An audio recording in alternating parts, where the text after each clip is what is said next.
जगन्नाथ जी का जन्मोत्सव कब होता है? स्नान पूर्णिमा। उस दिन ठाकुर जी 108 और भी ज्यादा हो जाते हैं कलशों से जल से स्नान करते हैं। इंद्रद्युम्न राजा की तपस्या की पूर्णता पर, उसकी इच्छा पर ठाकुर जी इसी दिन प्रकट हुए। किस दिन? स्नान पूर्णिमा। स्नान पूर्णिमा के दिन बंधुओं, आप लोग आ सको तो जगन्नाथपुरी आइएगा। हम कालीराम साईं जी को भी बुलाएंगे कि वो भी आवें। इस बार जगन्नाथ जी का एक साथ दर्शन करें उनके मंगल में प्राकट्य दिवस पर। और जो नहीं आ सकते हो उस दिन बंधुओं, घर पर सुंदर ठाकुर जी का जलाभिषेक करो। दूध नहीं, घी नहीं, दही नहीं, पंचामृत नहीं, उस दिन केवल जल से अभिषेक होगा। कैसे करना चाहिए थोड़ी बहुत विधि हम बता देते हैं। मटके में सुंदर जल रखो, हो सके तो दिव्य नदियों का जल हो, यमुना जी का हो तो बहुत अच्छा है।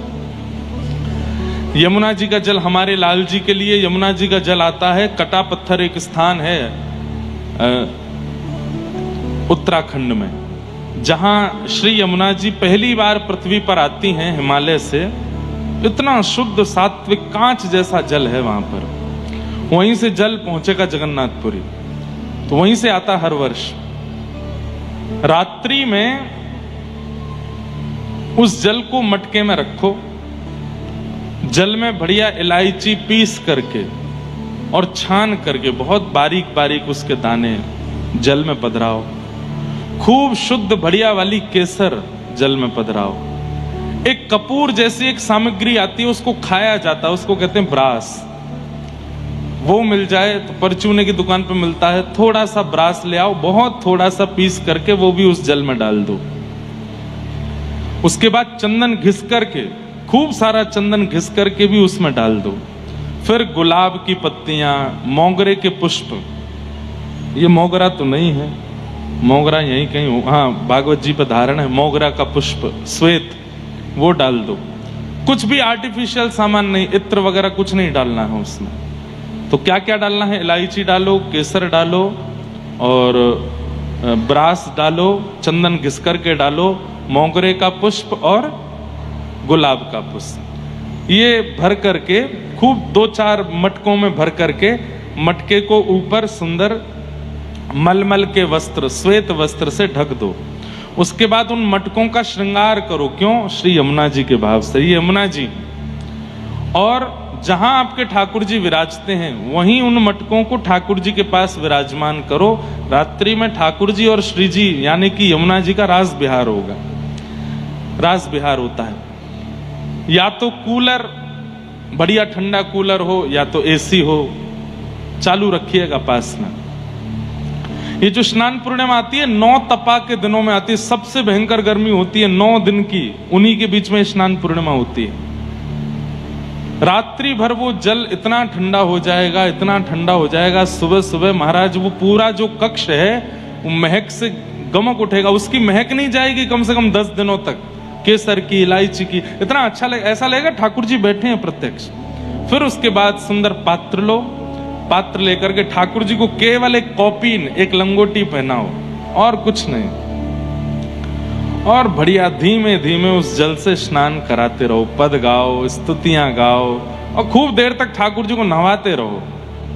सामने एक फुब्बारा चला दो, छोटा सा फुब्बारा आर्टिफिशियल मंगा लो, उसमें भी थोड़ी इत्र आदि डाल करके वो फुब्बारा चलता रहे। पीछे खस की टाट लगा दो और उस टाट को भी गीला कर दो, उसमें भी खस, मतलब ठंड ही ठंड, इतनी मतलब जाड़ा लग जाए ठाकुर जी को, ऐसी शीतलता रखो। और बढ़िया नीचे कोई फर्श पर कालीन वालीन नहीं, सामान्य पृथ्वी रहने दो, उस पर भी थोड़ा गीला गीला हो जाए, वो भी ठंडी हो जाए, मतलब चारों दिशाओं से ठाकुर जी को शीतलता का अनुभव हो। और उसके बाद बढ़िया ठाकुर जी का अभिषेक करो। अभिषेक करने के बाद ठाकुर जी चकाचक हो जाएंगे। फिर जो ठाकुर जी को कौपीन पहनाई थी उसमें केसर का और पूरे रस का वर्ण आ जाएगा, पीला पीला हो जाएगा। उसके चीरा बना करके घर के सब लोगों को दे दो। कोई अपने गले में पहन लो, कोई अपने कलावे में बांध लो ठाकुर जी का वस्त्र। फिर ठाकुर जी का बहुत सूक्ष्म श्रृंगार। उस दिन एक ही वस्त्र पहनाओ ठाकुर जी को, ज्यादा नहीं। एक वस्त्र पहना करके चंदन घिस करके उस चंदन की छोटी छोटी गोलियां बना करके वही ठाकुर जी को माला, उसी का ठाकुर जी को पाग, उसी के कुंडल। ठाकुर जी को आज कुछ भी भारी पहनाना नहीं। और फिर बढ़िया प्रसादी भोग लगाओ। प्रसादी में भी खाने वाली वस्तु कम, पीने वाली वस्तु ज्यादा। आम का पना, पना जानते हैं आप? आम का पना गर्मियों में पिया जाता, आम का पना बनाओ सुंदर। और दूध, घी, दही की सामग्री कम, पानी की सामग्रियां ज्यादा, जल की सामग्री।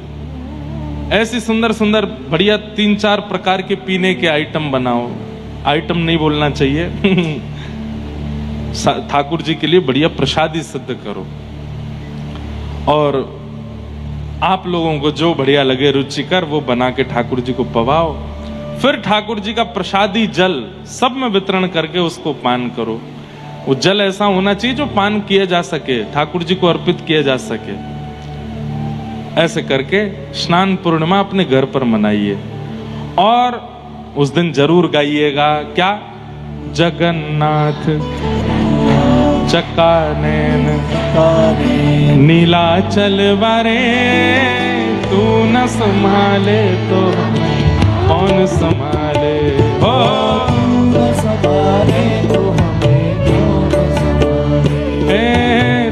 न संभाले तो हमें कौन संभाले।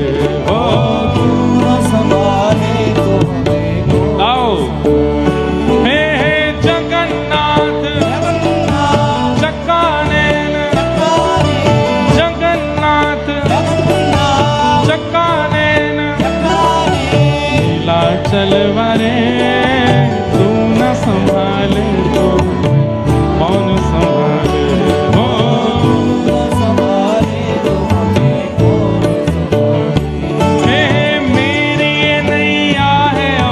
तेरे हवाले,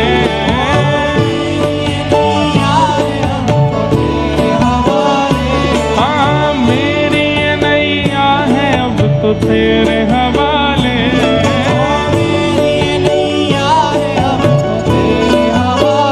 तो हमें तू न संभाले तो हमें कौन संभाले। तू न संभाले तो हमें कौन, तू न संभाले तो हमें कौन संभाले। तू न संभाले तो हमें कौन संभाले। मेरे प्रभु जगन्नाथ चक्कानैन, जगन्नाथ चक्कानैन नीलाचल वारे, तू न संभाले तो हमें कौन संभाले। हो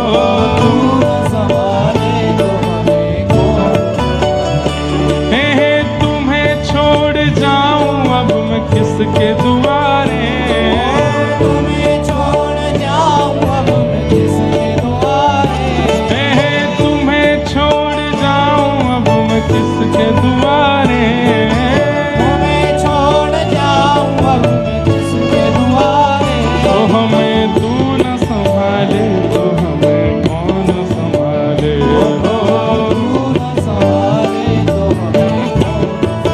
मेरे प्रभु जगन्नाथ चक्कानैन, जगन्नाथ चक्कानैन नीलाचल वारे, तू न संभाले तो हमें कौन संभाले।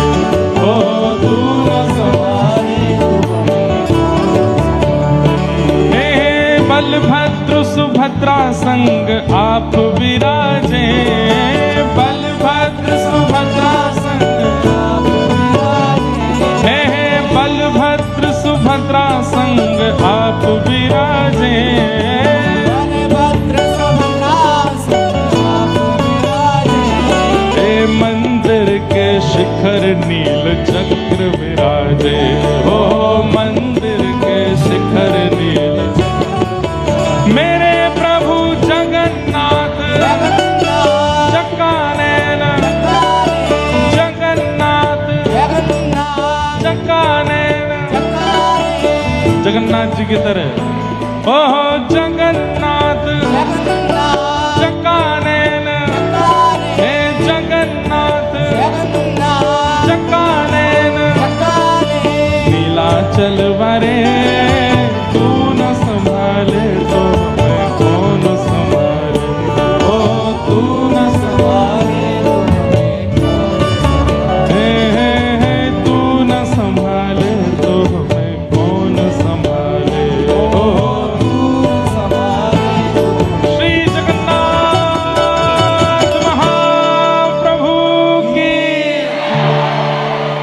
लौट जाओ।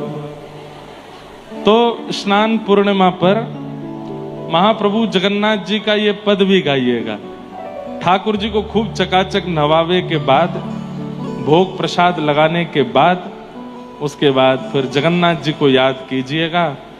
वहां जो आएंगे वो तो हमारे साथ गाएंगे, और जो नहीं आ पाएंगे वो अपने घर बैठे बैठे गाइएगा। और एक जगन्नाथ जी का एक कार्टून आता है पोगो पर, देखा है? उसका एक नया शायद मूवी उसके आए हैं क्या? वो लोग पोगो वाले आए क्या? बैठे नहीं, अभी मिले थे। उसका ट्रेलर लॉन्च भी हम वहीं कथा में ही करेंगे। और उस जगन्नाथ जी के सुंदर कार्टून वाले में ये वाला पद भी हम गा रहे हैं। और वहां एक भक्त है, वो जगन्नाथ जी को जगह जगह कह के बुलाता है, ए मेरे जगह जगन्नाथ जी को। तो बहुत सुंदर उसकी वो भी लीला आएगी। तो जगन्नाथपुरी में इस बार हम 10 दिन वहीं हैं, 20 जून से लेकर के और 30 जून तक। तो 20 जून से 26 जून पहले कटक में कथा है, फिर 27, 28, 29, 30 जून जगन्नाथपुरी में। वहां चकाचक सुबह तो कथा सुना करेंगे। गर्मी का समय है, एसी पंडाल बन रहा है, बढ़िया, खूब प्रेम से आइएगा। और फिर पूरे दिन आनंद करेंगे, ऊधम करेंगे। कभी खीर चोरा गोपीनाथ जाएंगे, साक्षी गोपाल जाएंगे, ऐसा आनंद वहां होगा। समुद्र स्नान करेंगे। तो स्नान पूर्णिमा पर खूब ठाकुर जी को आनंदित कराइएगा। फिर किन्हीं का प्रश्न है कि महाराज जी,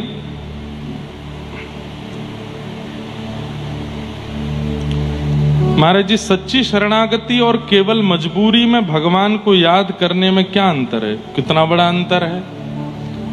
एक तो वही बात हो गई कि आप मुझसे वास्तव में प्रेम करते हो, मुझसे वास्तव में मित्रता मानते हो।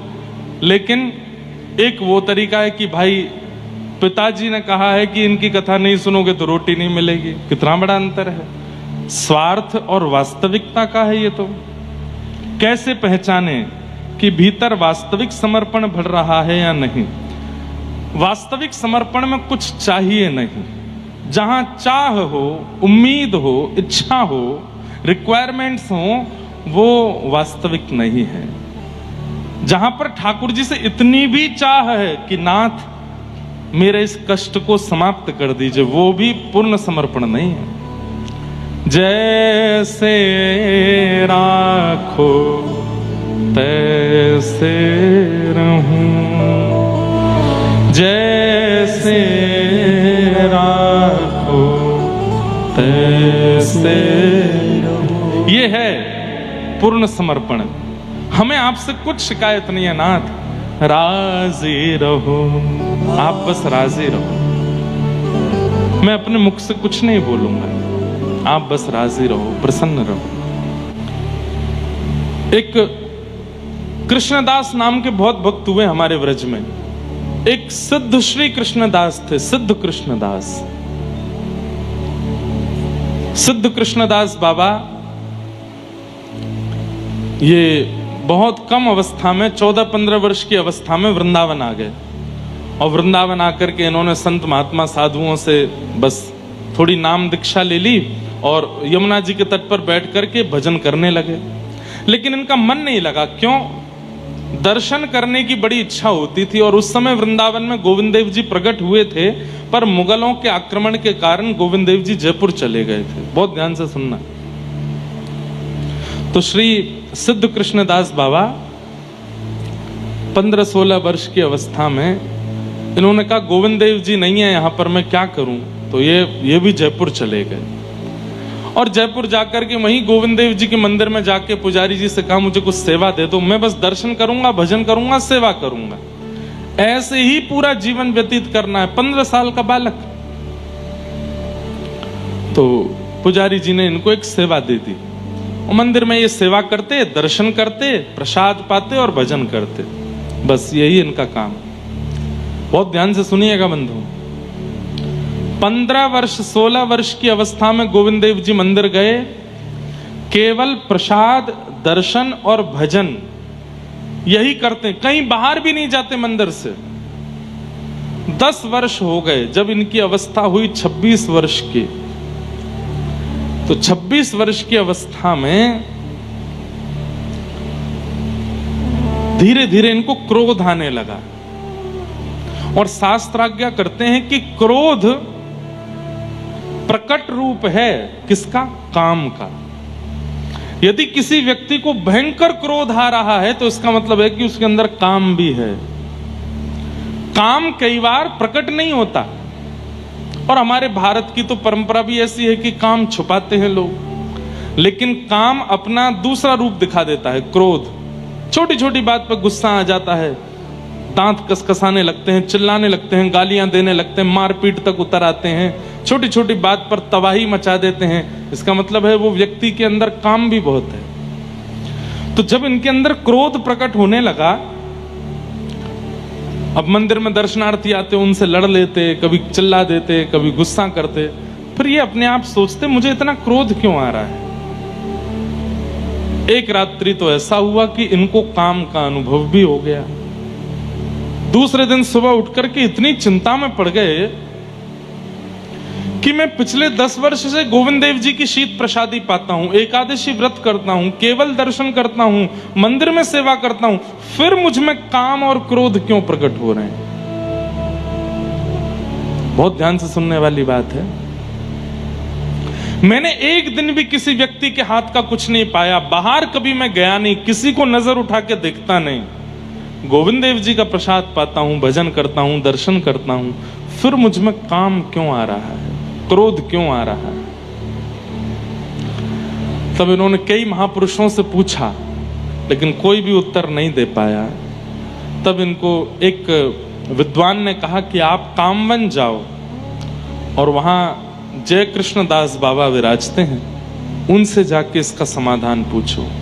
व्रजमंडल के राजस्थान क्षेत्र में कामवन वे आए और वहां आकर के बाबा को अपनी स्थिति बताई कि बाबा 10 साल से गोविंद देव जी की प्रसादी पा रहा हूं, गोविंद देव जी के चरणों में रहता हूं, मंदिर का मार्जन करता हूं, एक बार भी बाहर नहीं जाता कुछ, फिर मेरे अंदर काम क्रोध क्यों आया, मुझे बताइए। तो बाबा हंसकर के कितना सुंदर उत्तर देते हैं। बोले गोविंद देव जी के चरणों में केवल 10 वर्ष निकाले हैं, पर काम वासना में तो अनेक जन्म निकाले हैं। इससे पूर्व जन्म में तुम क्या थे तुम्हें नहीं पता, लेकिन जो भी थे उसमें काम वासना होती ही है।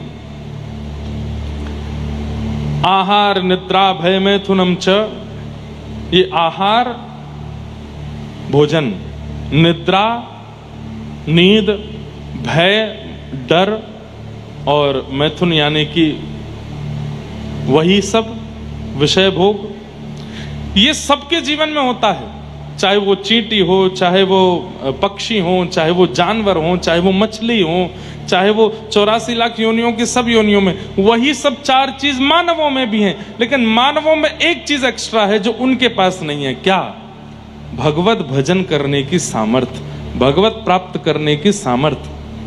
आहार हम भी पाते हैं, वे भी पाते हैं, निद्रा हमें भी आती है, उनको भी आती है, भय हमको भी लगता है, उनको भी लगता है, परिवार का वर्धन हम भी करते हैं, वो भी करते हैं, लेकिन वो भगवत प्राप्ति नहीं कर सकते, हम कर सकते हैं। केवल एक चीज हमको जानवरों से अलग बनाती है, क्या? कि हम सत्संग कर सकते हैं।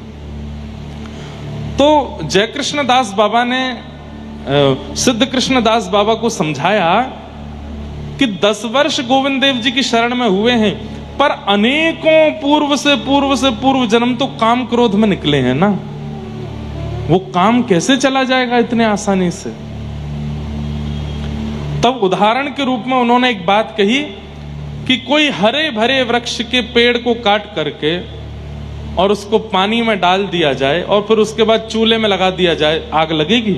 नहीं लग सकती। एक तो हरा भरा वृक्ष, ऊपर से पानी में धर दिया गया तो गीला हो गया, अब उसमें अग्नि कैसे आ सकती है। लेकिन उसी वृक्ष को सुखा दिया जाए, पानी का स्पर्श ना होना दिया जाए और उसके बाद चूल्हे में लगाया जाए तो अग्नि पकड़ लेती है। ठीक वैसे ही हम जैसे ही भक्ति में प्रवेश होते हैं उस समय गीले वृक्ष के समान हैं, कितनी भी भक्ति की लौ जलाई जाए, जलने वाले नहीं है हम।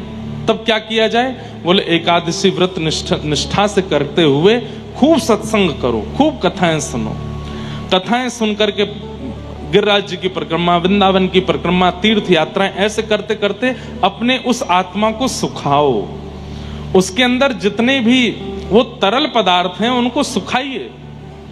सत्संग करते करते करते करते एक दिन आएगा वो सूख जाएगा, और उसके बाद भक्ति की लौ जब लगाई जाएगी तो वो प्रज्वलित हो जाएगा। तो बाबा गोविंद देव जी के चरणों में तुम चले तो गए, पर अभी तुमने अंतस्थ की वासनाओं को सुखाया नहीं है। बोले कैसे सुखाऊं? बोले खूब सत्संग करो, खूब कथाएं सुना करो, महापुरुषों की वाणी सुना करो, और केवल सुनना नहीं, सुनते ही पालन किया करो। ये बालक जो उठ उठ के जा रहे हैं, इनसे हमारी प्रार्थना अब पीछे ही बैठना आओ तो, क्योंकि सबको कथा सुनने में विक्षेप होता है, और अब कोई उठना नहीं। जो उठेगा उसको बगल वाले की कसम है।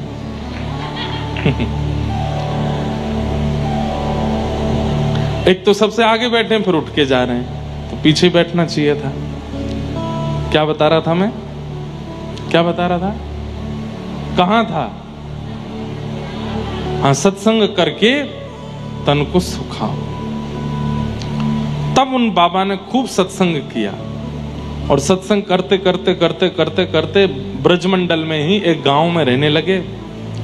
और उन्होंने अपना नियम कैसे बना लिया? भिक्षा में आटा मांग करके लाते और नीम के पत्ते तोड़ते, आटा में यमुना जल मिलाते और नीम के पत्ते सिलवट्टा पर घिस करके उसकी चटनी बनाते, और आटे की लोई बना करके उसको अग्नि में आंच में थोड़ा भून करके और फिर उसमें नीम की चटनी डाल के खाते। खा सकते हो? और ऐसा उन्होंने 35 वर्ष तक किया। 35 वर्ष तक ऐसे पा करके रहते, और एकादशी के दिन कुछ भी नहीं पाते। इतना कठोर व्रत किया, इतने कठोर नियम में रहे और केवल कथा सुनते। तब 35 वर्ष बाद जाकर के उनके अंतस्थ की जितनी भी विषय वासनाएं आदि थी वो सब नष्ट हुई। और किशोरी जी के मन में आया और ललिता जी से बोली, ललिता व्रजमंडल में रह तो भयो भी कोई सूख हो आटो पावे, नीम की पत्ती खावे, मुंह को बड़ो कष्ट होवे। तो या बाबा को जाए करके खूब सामग्री पवाए क्या, तभी मैं राजी होंगी। तब ललिता जी गईं और रूप बदल करके गईं, बाबा से जाए करके बोली, बाबा मेरी मैया ने तुम्हारे काज सामग्री भेजी है, न पाए लो। बाबा बोले मैं बाहर को कछु ना पाऊं।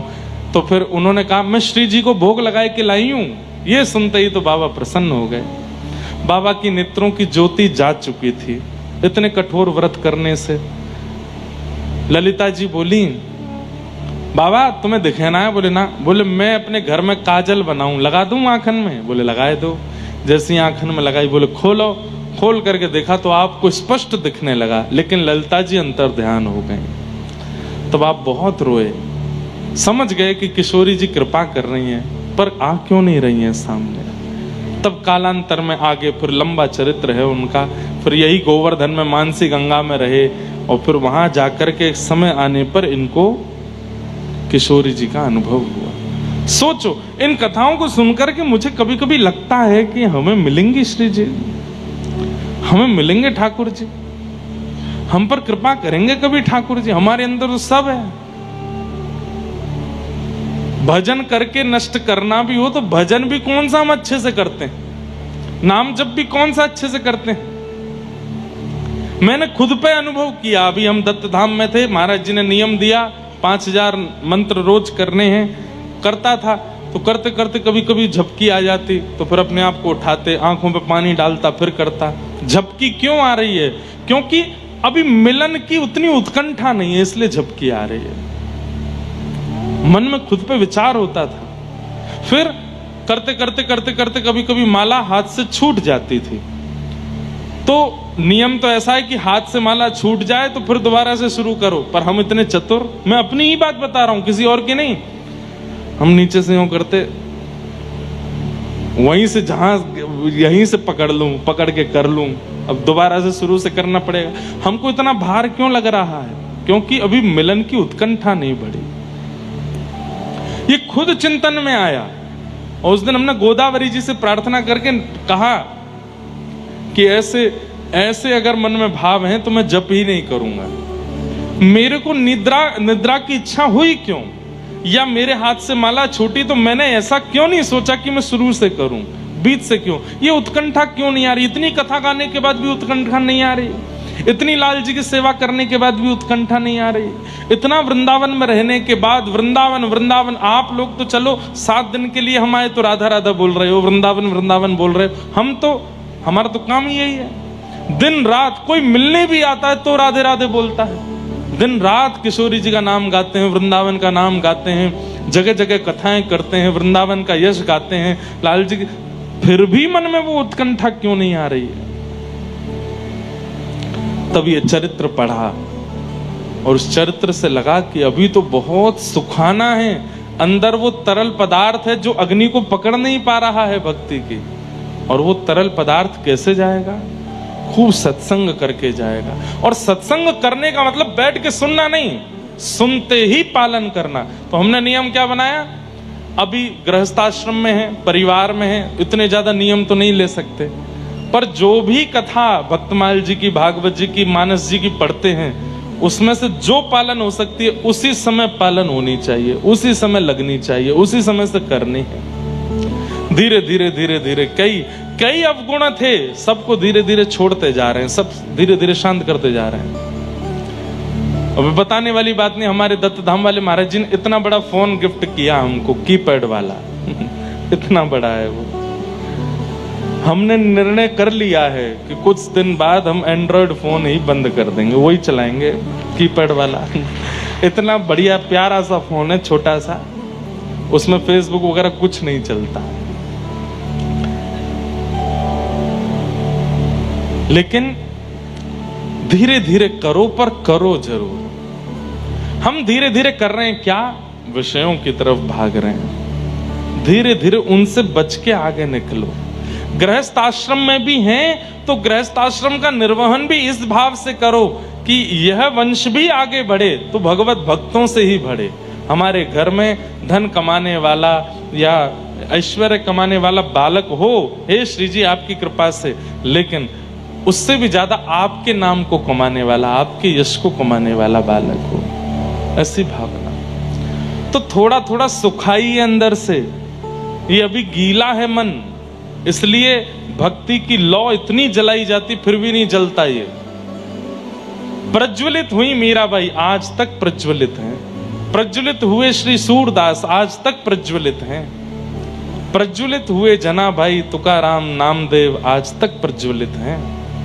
हम हो ही नहीं पा रहे हैं, क्यों? सत्संग नहीं है जीवन। वो सत्संग है भी, कथा सुनते भी हैं। आज पूज्य प्रेमानंद जी महाराज को कितने लोग सुनते हैं? हजारों लोग सुनते हैं, पर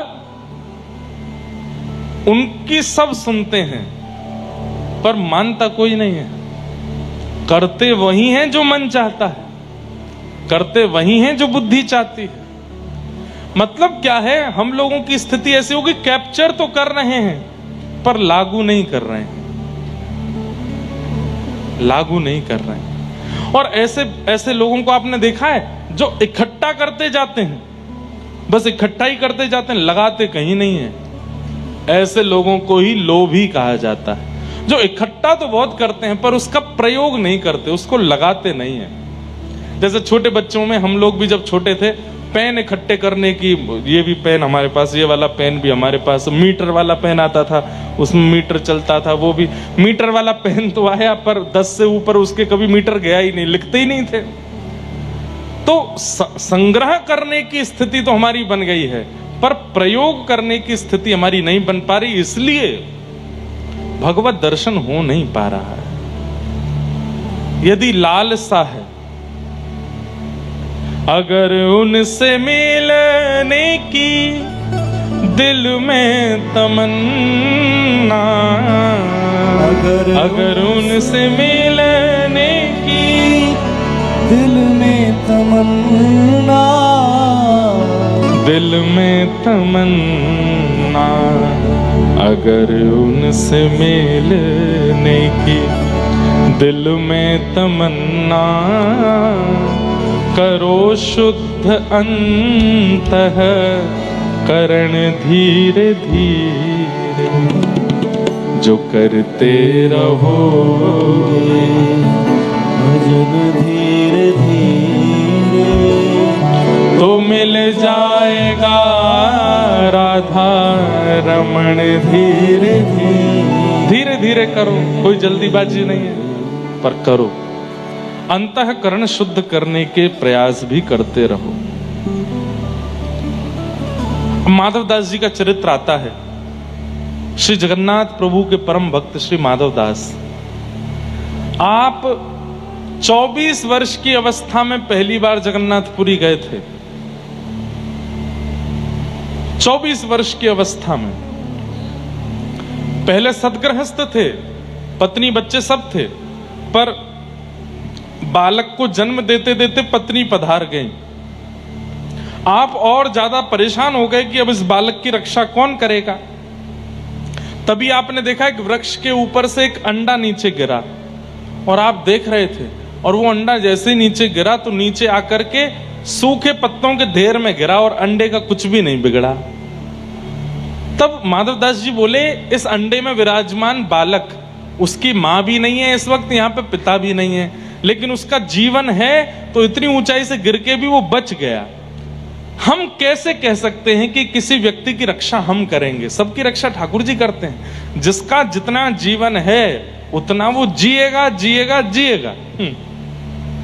अभी हम लोग दत्त धाम में जब गोदावरी में स्नान करते थे तो कहीं कहीं गोदावरी जी का जल बहुत गहरा, हम लोगों ने तैरना ही दत्त धाम में सीखा। अब तो इतना सीख गए हैं कि इतना तो आ गया है कि डूबेंगे नहीं। लेकिन जब वहां पे गुरुजी कभी कभी सिखाते थे तैरना, तो एक दो बालक हमारे ऐसे हैं, वो मास कथा में भी गए, हफ्ता कथा में भी गए, 15 दिन, फिर भी तैरना नहीं सीख पाए। तो उनको गुरुजी अंतिम दिन एक बात कह रहे थे, बोले भाई तू तैरने का प्रयास तो कर, हम लोग चारों तरफ हैं, गहराई है, नहीं डूबेगा, हम हैं ना बचाने को, तब भी नहीं। तो फिर गुरुजी बोले भाई ये सोच के तैर ले कि जब आनी होगी तो आएगी, अगर मेरे प्राण अभी भी हैं तो मैं चाहे कितने गहरे में चले जाऊं फिर भी बच ही जाऊंगा। और ये बात सत्य है, जब मेरा अंत होना है तभी होगा, चाहे उससे पहले कुछ भी घटना घट जाए, कुछ नहीं हो सकता। तो माधवदास जी इस बात की चिंता में थे कि मेरी पत्नी मर गई, बालक की रक्षा अब कौन करेगा। तभी वो अंडा गिरा, गिर करके भी फूटा नहीं, पत्ते के ढेर में गिरा। तो माधवदास जी बोले कि इसकी मां भी नहीं, पिता भी नहीं, फिर भी अंडा बच गया। मैं कौन होता हूं चिंता करने वाला अपने बालक की कि मैं इसको बचाऊंगा, मेरे रहने से ये बचेगा, इसकी कोई जिम्मेवारी तो नहीं, जगन्नाथ जी सब देख लेंगे। और बच्चे को परिवार के हवाले करके चले गए। 24 वर्ष की अवस्था में जब जगन्नाथपुरी गए तो केवल नील चक्र का दर्शन किया, जगन्नाथ प्रभु का नहीं। ऊपर विराजमान नील चक्र को देख करके इतना रोए, इतना रोए। क्यों रोए? कि मैंने 24 वर्ष लगा दिए ठाकुर जी के पास आने में। अगर मैं 24 वर्ष नहीं, कम से कम नहीं तो 18 वर्ष पहले, 19 वर्ष पहले भी यहां आ गया होता तो आज ठाकुर जी मिल गए होते। मैं 24 वर्ष गंवाने के बाद यहां पर आया हूं। सोचिए, इतने विरह व्याकुल हुए माधवदास जी कि 4 दिन तक भोजन नहीं पाया। कि मैंने 24 वर्ष पहले मेरे अंदर ये बात क्यों नहीं आई कि मैं आ जाऊं यहां पर। 24 वर्ष लग गए मुझको यहां आने में। और ठाकुर जी उनके इस भाव से इतने प्रसन्न हो गए कि श्री जगन्नाथ जी छोटे बालक का रूप धारण करके गए और प्रसादी लेकर के गए मंदिर से, और जा करके माधवदास जी को दिया। कहा कौन हो? बोले मैं यहीं का हूं। पुजारी जी को पता चला कि एक कोई भक्त आया है, 4 दिन से भूखा है, तो उन्होंने जगन्नाथ जी का प्रसाद भेजा। माधवदास जी ने प्रेम से प्रसाद पाया। थाल वापस करने के लिए जब मंदिर गए तो पुजारी जी बोले थाल तुम्हारे पास कैसे आया? बोले आपने ही तो भेजा था। बोले अच्छा बताऊं? अभी चोरी करवाता है मंदिर से और कहता मैंने भेजा था। बोले अरे नहीं, आपने एक बालक के हाथ भेजा था। बोले कोई बालक के हाथ नहीं भेजा। मन कौन हो तुम, नाम क्या तुम्हारा? बोले आप मुझे नहीं जानते, मैं एक यात्री हूं, माधवदास मेरा। बोले मैं नहीं जानता तुमको, कैसे आया थाल तुम्हारे पास? माधवदास जी के नेत्र बंद हो गए। बोले ओहो, जगन्नाथ जी आए थे प्रसाद लेकर के, भूखा देख नहीं पाए मुझे, पवा के गए। और तब से श्री माधवदास जी जगन्नाथपुरी से गए ही नहीं। वहीं रहकर के खूब भजन किया, खूब साधन किया, और ऐसी स्थिति हो गई कि जगन्नाथ प्रभु का दर्शन करने माधवदास दाते, आज जब हम जगन्नाथ जी को देखते हैं तो उछल पड़ते हैं, लेकिन जब माधवदास जी मंदिर जाते थे जगन्नाथ जी उछलने लग जाते थे माधवदास को देख करके। इतना प्रेम ठाकुर जी माधवदास से करते थे। तो स्थिति बने तो सही दर्शन की, और वो कैसे बनेगी? जब तक हमारी कामना में ठाकुर जी नहीं आएंगे, जब तक तड़पेंगे नहीं उनको प्राप्त करने के लिए, तब तक ऐसी स्थिति नहीं बनने वाली है। और वो तड़प कैसे आवेगी? कथाएं सुनो, जो आज्ञा की जाती है उसका पालन करो, जो बातें शास्त्रों में कथाओं में व्यास जी के मुख से निकल आती है, भक्त चरित्र में सुनते हो, उसको तुरंत पालन करना प्रारंभ करो। एक दिन इतना विरह चित्त में होगा। आहा, भक्तिमती मीराबाई का एक बहुत सुंदर पद है।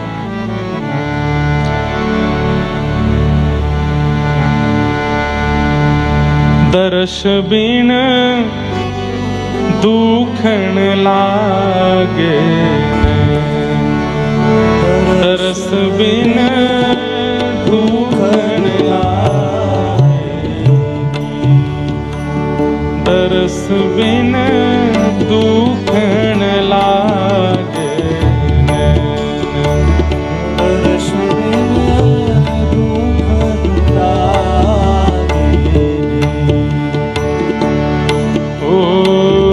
जब ते तुम बिछुड़े पिए मुँह से,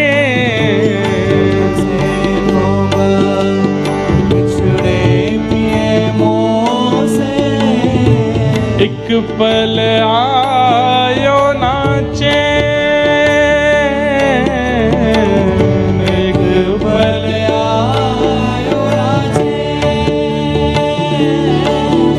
एक पल आयो नाचे,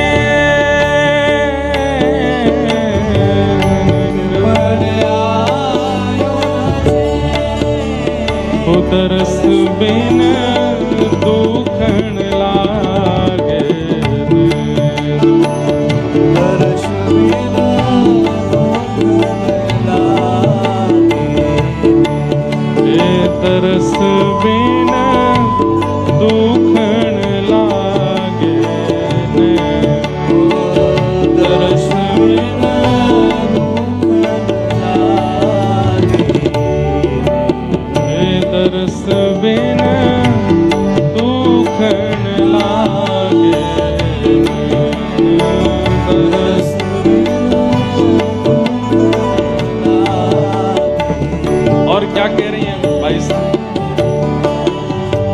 शब्द सुनत मेरी छतिया कांपे, शब्द सुनत मेरी छतिया कांपे, शब्द सुनत मेरी छतिया कांपे, शब्द सुनत मेरी।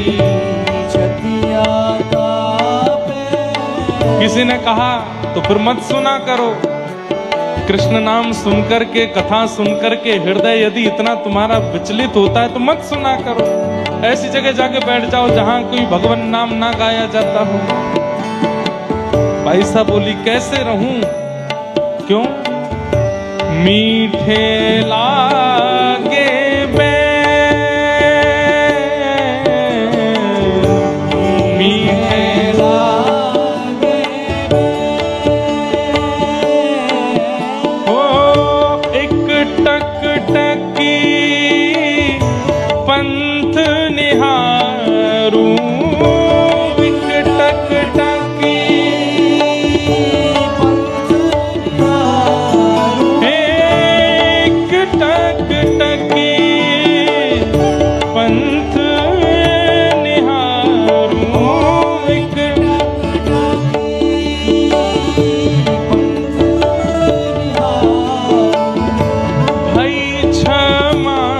सीरेन तरस बिन दुखण लागे नैन तरस बिन दुखण लागे। हाँ, ये पद होता है हमारे साथ। दर्शन किए बिना आंखों में दर्द होता है। कब होता है? कोई बहुत बढ़िया पिक्चर लगी हो, कोई ना दिखाने जा रहा हो, पिताजी से बोला, बहन से बोला, मित्रों से बोला दिखा लाओ हमको, नहीं बन पा रहा, तो फिर आंखों में दर्द होता है। कोई क्यों नहीं दिखा रहा है हमको? लेकिन भगवत दर्शन के लिए कभी दर्द नहीं होता। अपनी प्रियतमा को देखने के लिए दर्द होता है। अपने प्रियतम को देखने के लिए दर्द होता है। कभी ऐसा हुआ है कि राधा रमन जी नहीं गए, हम लोग 6 महीने से, अब व्याकुलता हो रही है, परेशानी हो रही है। सबको नहीं होता, किसी किसी को होता है। मैं सोशल मीडिया देख रहा हूं, मेरे को राधा रमन जी दिख क्यों नहीं रहे हैं? ये व्याकुलता हुई कभी? नहीं होती।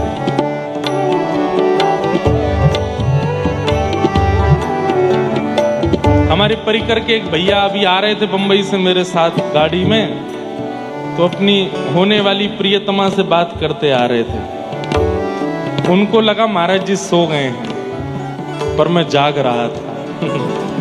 और ये गलती मेरी कि मैं जाग रहा था।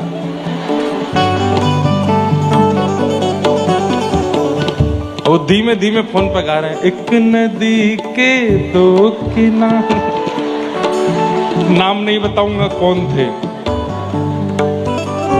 और मैं एक आंख, मैंने कहा क्या कर रहे हो? नहीं नहीं महाराज जी कुछ नहीं कुछ नहीं कुछ नहीं। मैंने कहा तुम क्या गा रहे थे अभी पद? बोले आपका ही तो पद गा रहा था। मैंने कहा फोन चालू था तुम्हारा? महाराज जी आपकी बहू है होने वाली, सुना रहा था। कितनी व्याकुलता रहती है हमको उस संसारी जीव से। उस संसारी जीव की भी कामना रहती है, जो जीव कुछ दिन बाद हमको पूछने वाला भी नहीं है। पत्नी से कुछ साल बाद शादी के कहोगे चाय दे दो, पूरे दिन चाय पीते रहा करो, भर लो चाय अपने अंदर ही,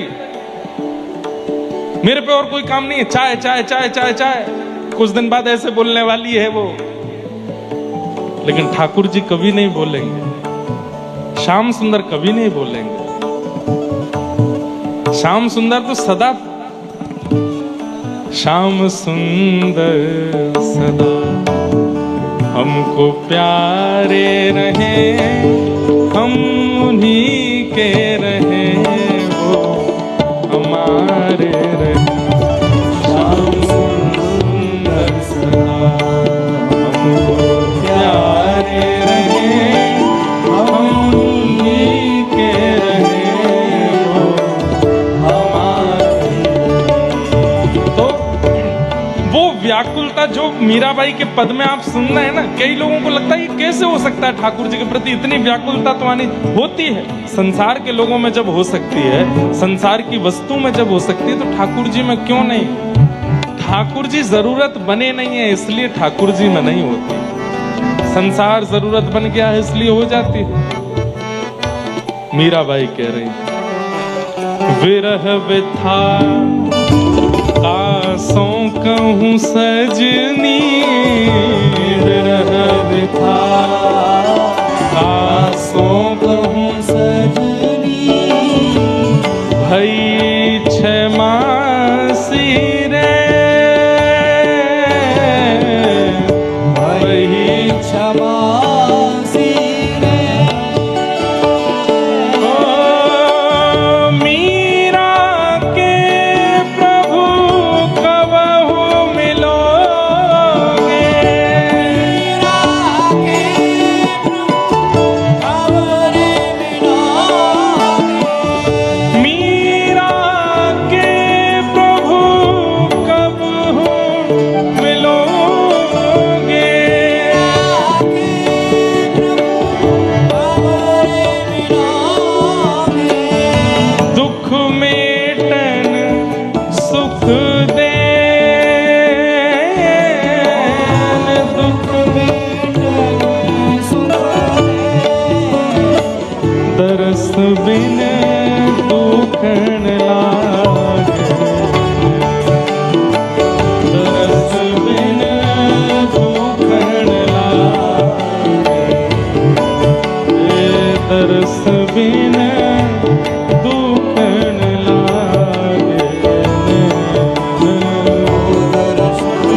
के प्रभु कब। मीराबाई जब कहती हैं तो ऐसा लगता है वास्तव में विरह में गा रही हैं।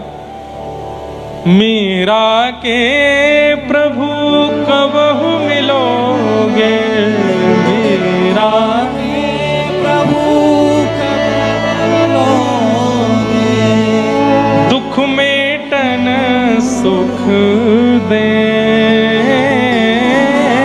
दुख मेटन सुख दे, दर्श बिन दुखण लागे,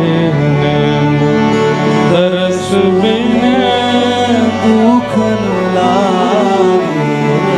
दुखता है, आंखें दुखती हैं, कान दुखता है, हृदय दुखता है, पर संसार के लिए दुखता है, ठाकुर जी के लिए नहीं। दर्शन को नैना तपे, वचन सुनन को कान, मिलवे को हियरा तपे, हिय के जीवन प्राण, गोवर्धन वासी सांवरे तुम बिन रहो। एक बात बोले बंधुओं, विरह प्राप्ति का एक तरीका तो है, क्या? जिस किसी भी भगवत भाव से ठाकुर जी की सन्निकटता का अनुभव होने लगता है, उस भाव का कुछ दिन के लिए त्याग कर दो। कथा मत छोड़ना, नहीं तो प्राण निकल जाएंगे फिर तो। कथा तो सुनते रहिए, सत्संग तो करते रहिए, पर और जितने भी व्यवहार भाव जिनसे आपको भगवत अनुभव और प्रगाढ़ होता है, कुछ दिन उसको करो मत। मिल रहा है तो भी मत करो। जैसे आप जब चाहते हो वृंदावन पहुंच जाते हो, जब चाहते हो बरसाना पहुंच जाते हो, जब चाहते हो जगन्नाथपुरी चले जाते हो, जब चाहते हो तब पंढरपुर चले जाते हो। कुछ दिन के लिए भले ही मिल रहा हो अवसर तो भी मत जाओ। बंबई में, उल्लासनगर में कोई ऐसा मंदिर है जहां दर्शन करके मन को बड़ी शीतलता का अनुभव होता, कुछ दिन मत जाओ। केवल और केवल सत्संग सुनते रहो। वो सब क्रियाएं मत करो जिनसे भगवत साक्षात्कार, भगवत अनुभव में तड़फन नहीं होती। कुछ समय के लिए वियोग दो, क्योंकि ठाकुर जी से अगर तुम वियोग मांगोगे, वो तो भाई बहुत खतरनाक वाला देंगे, उनसे मत मांगना। वो तो ऐसा दे देंगे, ऐसा दे देंगे कि बस रोते रह जाओगे। फिर अपने आप ही कर लो कुछ समय का वियोग, जैसे वृत्रासुर ने मांगा भागवत में। न नाक पृष्ठम न च पारमेष्ठम, न सार्वभौमम न रसाधिपत्यम, न योग सिद्धिर अपुनर्भवम वा, समंजसत्वा विरहय्य कांक्षे। वृत्रासुर कहता है, नाथ मैं रोऊं तो मुझे रोने देना, आना नहीं मेरे पास, मुझे रोने देना, थोड़ा विरह व्याकुल होने देना। और ठाकुर जी के ऐसे भक्तों के चरित्र सुनो जिनसे विरह व्याप्त होता हो। जैसे भक्तिमती मीराबाई का चरित्र सुनो, श्री नरसिंह मेहता जी का चरित्र सुनो, और श्री चैतन्य चरित्र सुनो। अभी 2 दिन चैतन्य चरित्र चला था दत्त धाम में। कितना विरह होता है, कितनी व्याकुलता होती है। ऐसे करके अपने चित्त में स्वयं विरह का निर्माण कर लो तो बच जाओगे। ठाकुर जी ने कहीं विरह दिया, तोड़ देंगे आपको। उनसे विरह की याचना मत करो, खुद कर लो।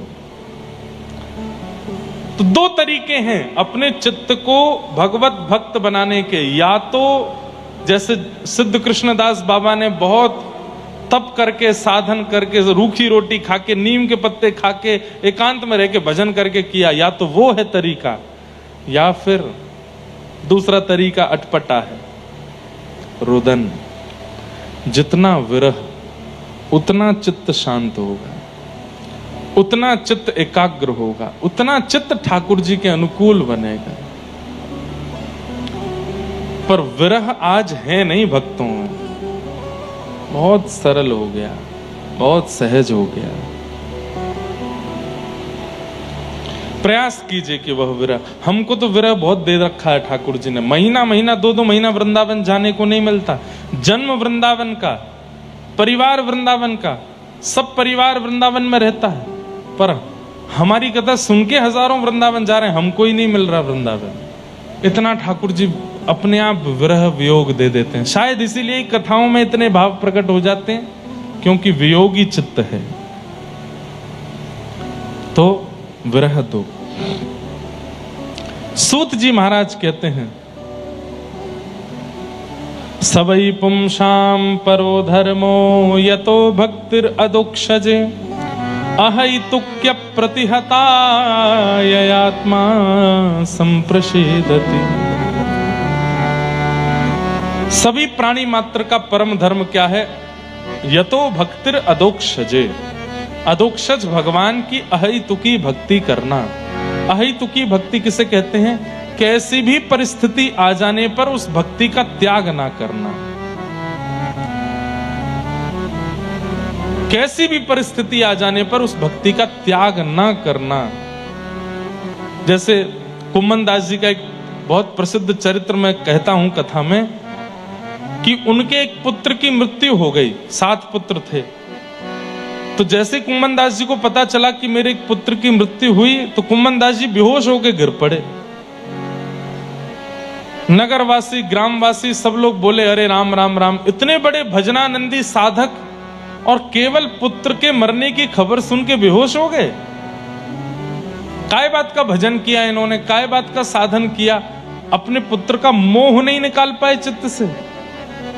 अरे इनसे बढ़िया तो हम हैं, हमारे घर का कोई सदस्य मर जाए तो हम रोएंगे, बेहोश तो हम नहीं होते।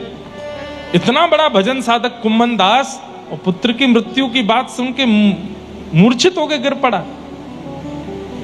जब ये बात गोसाई श्री विठलनाथ जी को पता चली, तो गोसाई जी मुस्कुरा के बोले, पुत्र की मरने की बात सुन के मूर्छित नहीं हुआ है वो, तो बोले वो इसलिए मूर्छित हुआ है कि पुत्र मर गया, अब 13 दिन तक सूतक लग गया, अब 13 दिन तक मैं मंदिर नहीं जा पाऊंगा, श्रीनाथ जी को नहीं देख पाऊंगा, इसलिए मूर्छित हुआ है वो। बोले अरे आप तो बात बना रहे हैं। बोले रुको दिखाता हूं। मूर्छित अवस्था में कुम्मन दास जी, कोई पानी डाल रहा है, कोई कुछ कर रहा है, उस समय कान में जाकर के कहते हैं, गोसाई जी तू चिंता मत कर, मंदिर की एक खिड़की खोल देंगे, भीतर भले ही मत आना, वहां से ठाकुर जी का दर्शन कर लेना। इतना सुनते ही उठ बैठे जग करके और बोले, पुत्र की क्रियाएं करो, जो अंत्येष्टि होनी है वो सब क्रियाएं करो। समझ में आई बात?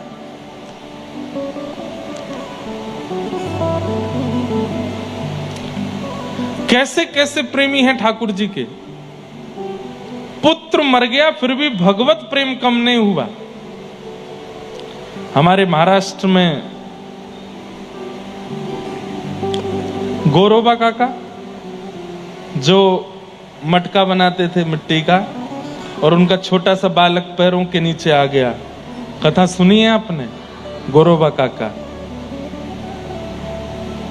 पत्नी ने आकर के कहा कि मैं बालक तुम्हारे हवाले छोड़ के गई थी, और वो कीर्तन में ऐसे मग्न हुए, कीर्तन कर रहे थे, मिट्टी दबा रहे थे चरणों से, छोटा बालक घुटमुन घुटमुन पैरों के नीचे आ गया। लेकिन आप कीर्तन में इतने मग्न थे कि नहीं पता चला, बालक की मृत्यु हो गई।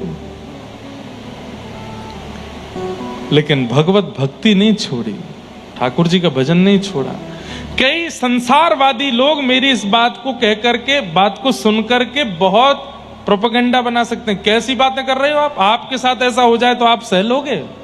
दुनिया को ज्ञान दे रहे हो व्यास मंच पे बैठ के, खुद के जीवन में अगर कुछ हो जाए सह लोगे?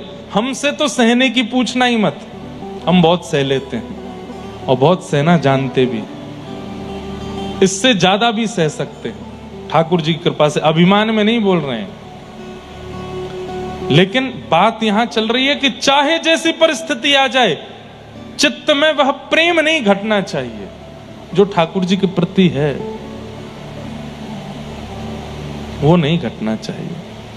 उसे अहितुकी भक्ति कहते हैं। और ऐसा प्रेम ठाकुर जी से करने वाला, उसके लिए सूत जी कह रहे हैं, वही व्यक्ति का परम धर्म है। यतो भक्तिर अदोक्षजे अहैतुक्य प्रतिहता यह आत्मा संप्रषेदते। अहैतुकी भक्ति करो, चाहे जैसी परिस्थिति आ जाए, ठाकुर जी का त्याग नहीं। सुदामा चरित्र क्यों सुनते हैं हम? भोजन के लाले पड़ गए, घर में रहने के लिए अच्छी व्यवस्था नहीं, बच्चों को खिलाने के लिए साधन नहीं, लेकिन अयम ही परमो लाभो, सुदामा जी कहते हैं, उत्तम श्लोक दर्शनम। उनके लिए वो कष्ट है ही नहीं। संपदो नैव संपदः, विपदो नैव विपदः, संपदो नैव संपदः, विपद विस्मरणम विष्णोः, संपद नारायण स्मृति।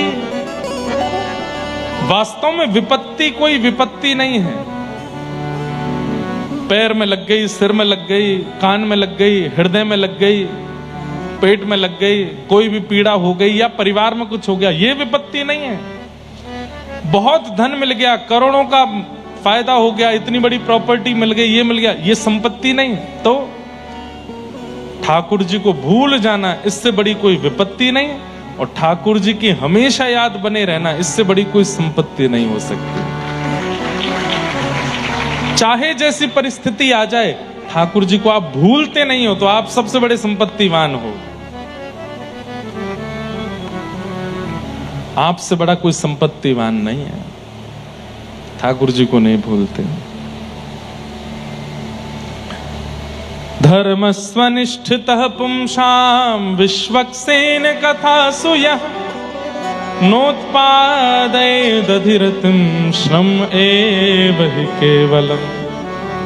बहुत अच्छी बात है। क्या? हमारे द्वारा एकादशी व्रत किया गया, हमारे द्वारा गिरिराज जी की परिक्रमाएं की गई, हमारे द्वारा वृंदावन के दर्शन किए गए, बद्रीनाथ, जगन्नाथ धाम, द्वारिका धाम, श्री पंढरपुर धाम, श्रीनाथ धाम, ये सब किए गए। खूब बड़े बड़े यज्ञ किए गए, अनुष्ठान किए गए, ब्राह्मणों के सत्कर्म किए गए, लेकिन इन सबको ठाकुर जी ने स्वीकार किया। इसका क्या प्रमाण है? आपके द्वारा किए गए सत्कर्म ठाकुर जी ने स्वीकार किए हैं और ठाकुर जी आपके सत्कर्मों से प्रसन्न हैं। इसका क्या प्रमाण है?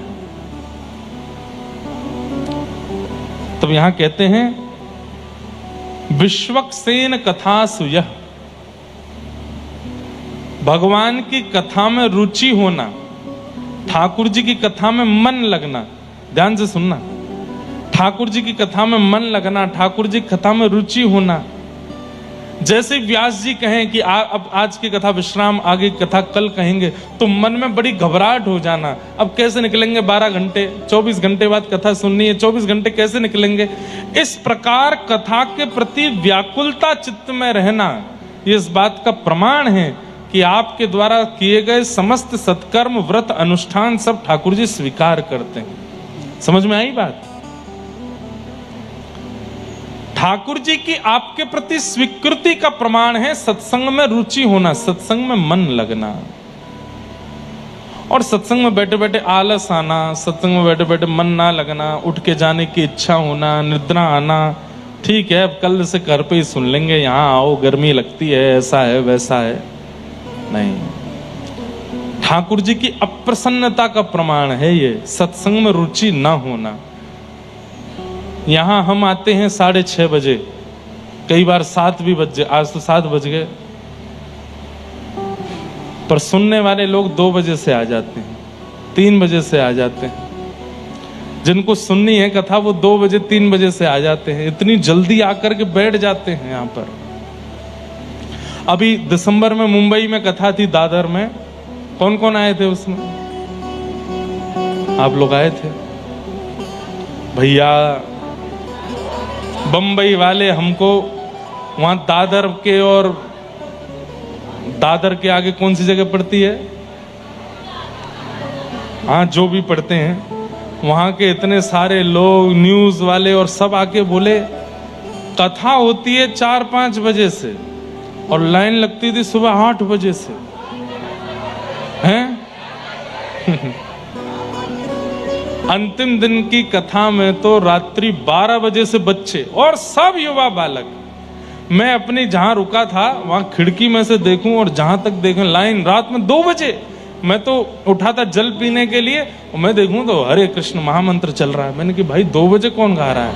नीचे देखा तो लोग बाग बैठे हैं, किस लिए? कथा सुनने के लिए। मेरे सच में उस दिन तो आंख में आंसू आ गए थे कि सुबह कथा, अभी 10 बजे से कथा होनी है सुबह, अंतिम दिन जल्दी थी कथा, और रात में 12 बजे से लोग बैठे नीचे।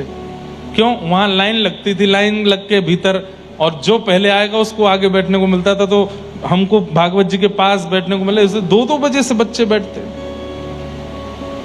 और कोई ऐसे नहीं कि बस ऐसे ही चलते फिरते बालक हो ना, अच्छे अच्छे घर के बालक बैठे।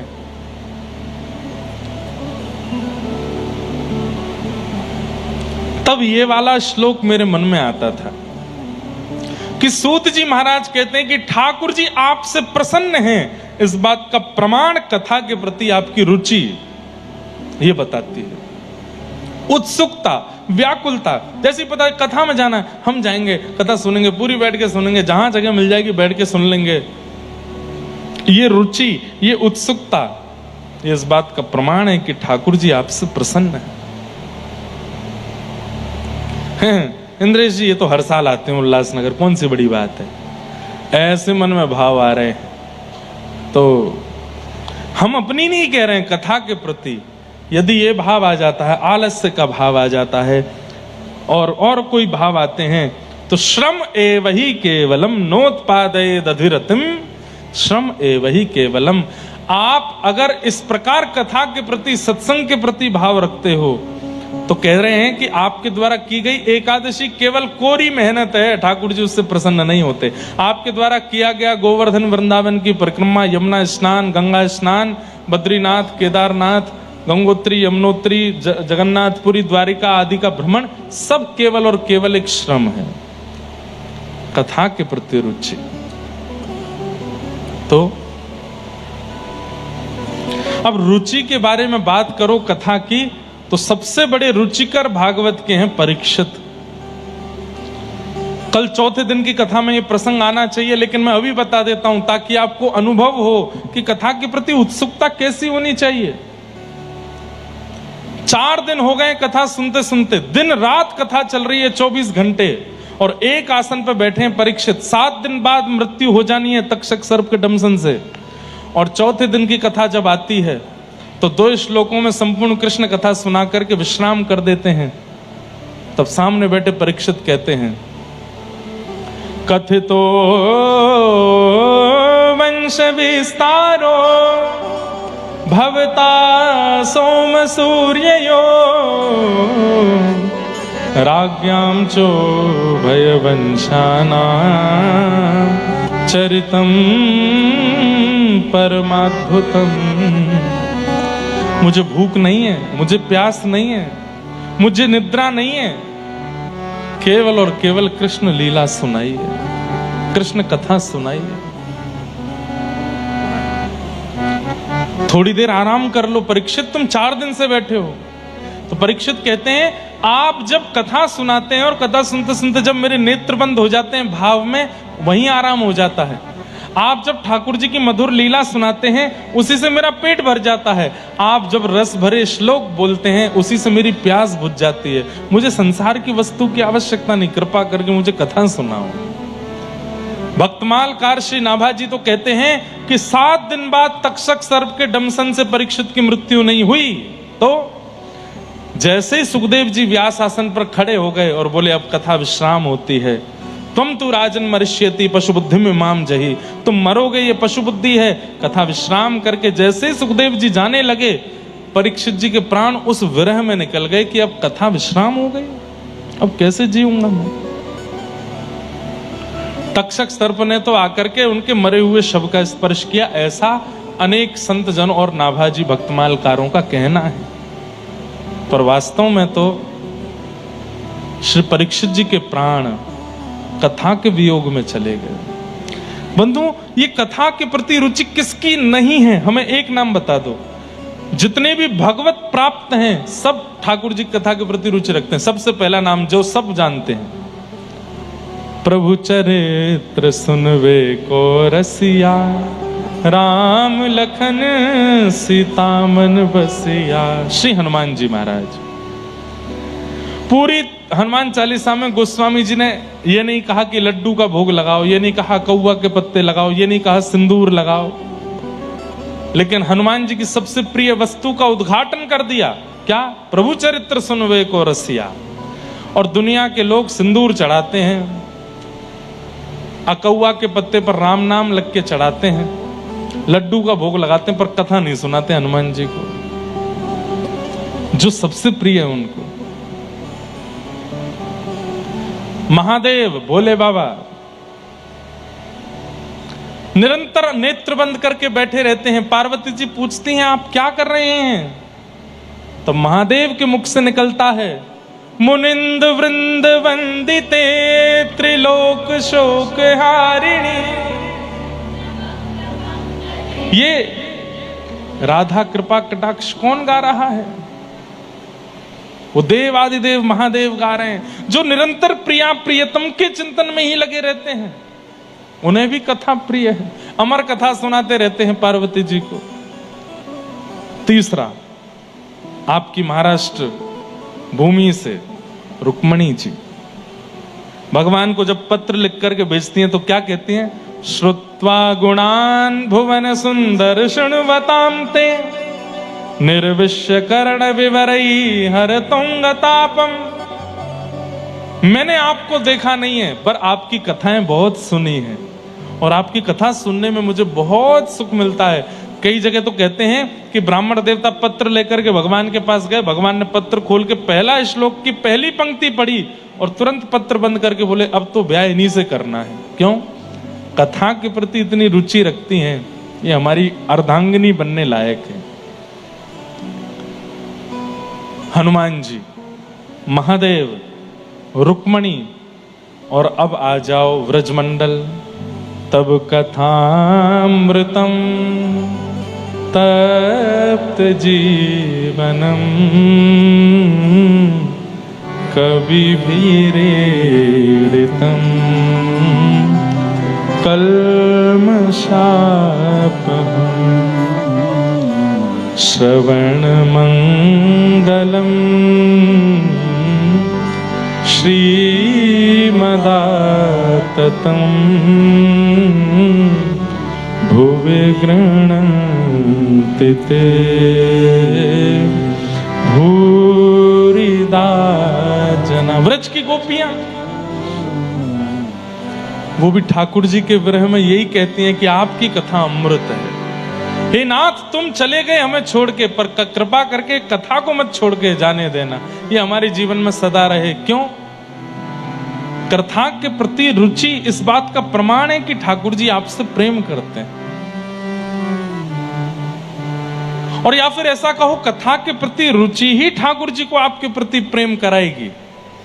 आप बहुत सुंदर तिलक लगाते हो, एकादशी व्रत करते हो, कंठी माला पहनते हो, सुबह 4 बजे उठ के कीर्तन करते हो, बहुत सुंदर सेवा करते हो, नाम निष्ठ हो, भजन निष्ठ हो, प्रसाद निष्ठ हो, लेकिन कथा के प्रति रुचि नहीं, तो ठाकुर जी हैं ही नहीं आपके।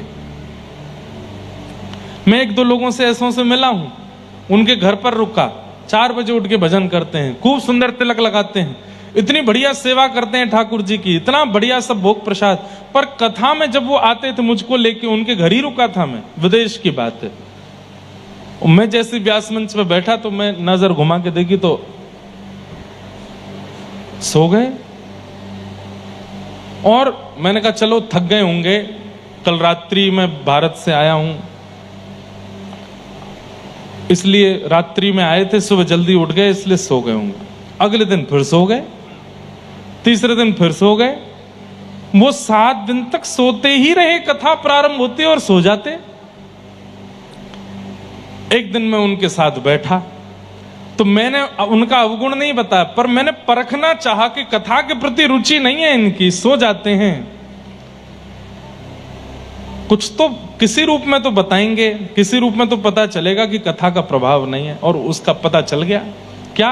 अपनी पूरी दिनचर्या गाने लगे मेरे आगे। महाराज जी मैं 4 बजे उठ जाता हूं, पिछले 35 साल से मेरा नियम है, 4 बजे उठ जाता हूं। हारी बीमारी आंधी तूफान ये वो फलाना, और दुनिया के लोग सिंथेटिक इत्र मंगाते, मैं कन्नौज में एक व्यक्ति है उसी से ही इत्र मंगवाता हूं, ठाकुर जी का प्योर इत्र। अपना हाथ आगे कीजिए, मैंने हाथ आगे किया, लगा सूंघ के देखे, मैंने बहुत बढ़िया है, मैंने कहा लाओ थोड़ा हमको भी दे दो।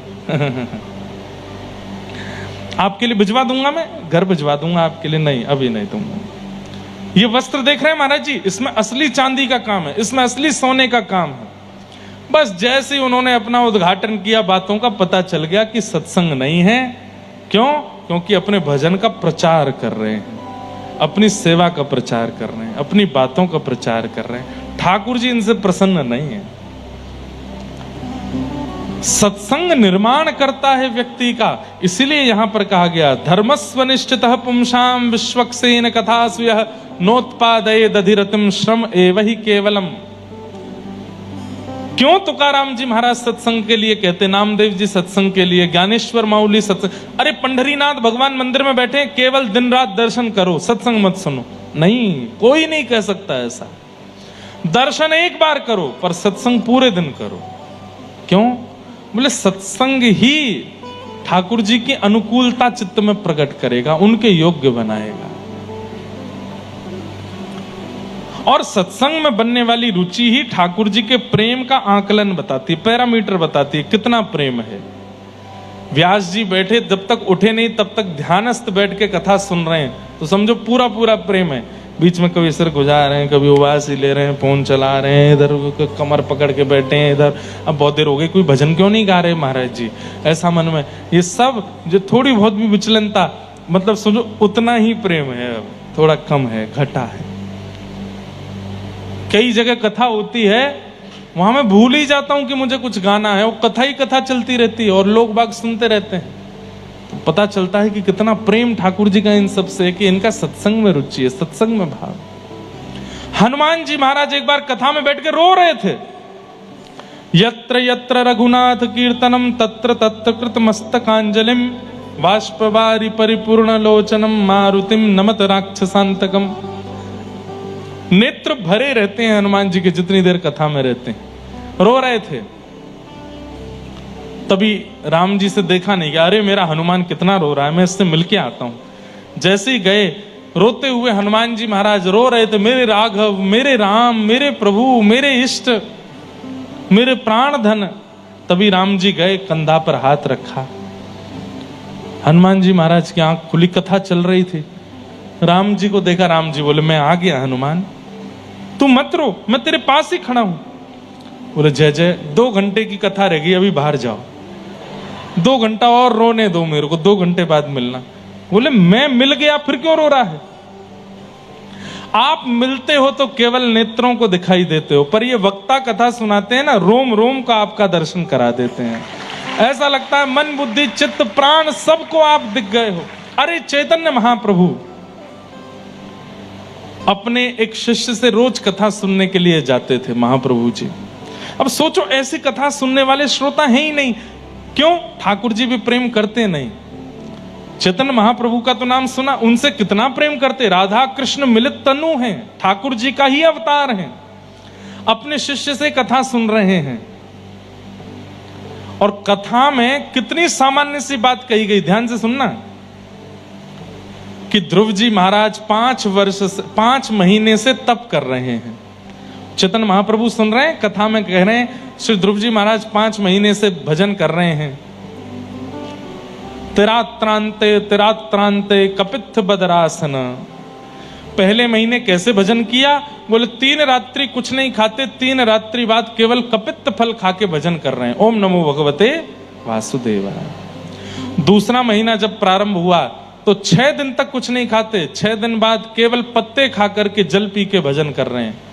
तीसरा महीना जब प्रारंभ हुआ तो केवल वायु पी करके भजन कर रहे हैं। चौथा महीना जब प्रारंभ हुआ तो 12 दिन में एक बार श्वास लेकर के भजन कर रहे हैं। 12 दिन तक श्वास नहीं लेते, अपने श्वास रोक करके भजन कर रहे हैं। 5वां महीना जब प्रारंभ हुआ तब श्वास को भी रोक लिया ना अन्न खा रहे हैं, ना वायु पी रहे हैं, ना जल पी रहे हैं, ना श्वास ले रहे हैं। अपनी मन बुद्धि चित्त सबको एकाग्र करके ओम नमो भगवते वासुदेवाय का भजन श्री ध्रुव जी महाराज कर रहे हैं। चेतन महाप्रभु सुन रहे हैं सामने बैठ के। और तभी भगवान के मन में इच्छा हुई कि इनको दर्शन देना है, और श्री ठाकुर जी गरुड़ पर बैठ करके आए और सामने आकर के खड़े हो गए। लेकिन गरुड़ जी बोले, जय जय, ये ध्रुव बालक को दर्शन देने आ पाए, ये तो आंख बंद करके खड़ा है। तभी ठाकुर जी कहते हैं, अभी इसको अंतःकरण में दर्शन देना है। तभी भगवान उनके चित्त में प्रकट हो जाते हैं और चित्त में दर्शन करके ध्रुव जी बड़े प्रसन्न होते हैं। और अचानक से चित्त में दिखने वाले ठाकुर जी अंतर ध्यान हो गए। और जैसे ही ध्रुव जी के चित्त से अंतर ध्यान हुए, ध्रुव जी ने तुरंत नेत्र खोल करके कहां गए नाथ, आंख खोल के देखा तो वही छवि सामने खड़ी थी। अब सोचिए, कथा चल रही थी यही, ध्रुव जी के अंतस्थ में ठाकुर जी प्रकट हो गए और प्रकट होने के थोड़ी देर बाद अंतर ध्यान हुए। अब आगे कहना था कि ध्रुव जी ने नेत्र खोले तो वही ठाकुर जी बाहर। इतना बोल नहीं पाए व्यास जी कि विरह आतुर होकर के चेतन महाप्रभु रोने लगे, नेत्रों से आंसुओं की पिचकारी चलने लगी। हे मेरे प्राणनाथ, हे जगन्नाथ, हे नाथ, आप क्यों चले गए? अभी तो चित्त में आए थे, मुझे छोड़ करके क्यों चले गए? इतने विरह व्याकुल हो गए, इतने विरह व्याकुल हो गए। जहां बैठे थे वहीं पृथ्वी का खोदना प्रारंभ किया, वहीं पृथ्वी में ढूंढने लगे, मेरे श्याम सुंदर कहां हैं? कहां मोर प्राणनाथ मुरली वदन, कहाँ जाऊं कहाँ पाऊं मदन मोहन, कहाँ जाऊं कहाँ पाऊं। उनके शिष्य जो व्यासपीठ पर बैठे वो बोलना चाह रहे हैं कि ध्रुव जी ने फिर नेत्र खोले तो चित्त के ठाकुर जी सामने खड़े हैं, पर इतने बोलने का अवसर नहीं मिला। ठाकुर जी अंतर ध्यान हो गए, इसी से इतने विरह व्याकुल हो गए चैतन्य महाप्रभु, रोने लगे, मूर्छा आने लगी, पृथ्वी को खोदने लगे।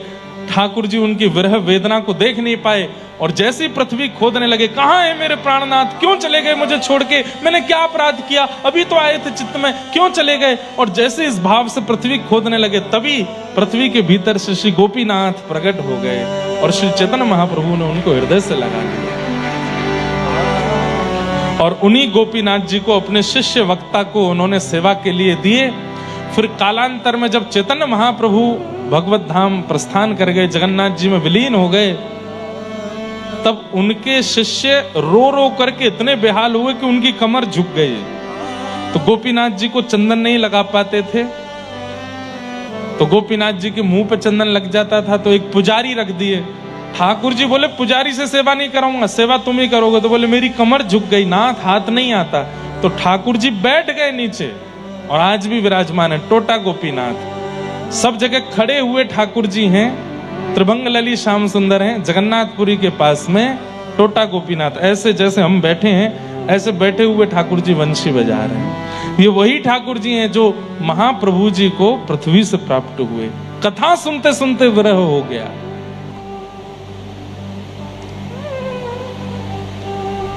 हम लोगों की स्थिति कहां है बंधुओं? कहीं भी नहीं। अत्यंत प्रेम करने वाले भक्त को ठाकुर जी कथा में, भक्त के कथा में प्राण बसते हैं। अत्यंत प्रेमी जो होता है ठाकुर जी का, वो कथा के बिना नहीं रह पाता।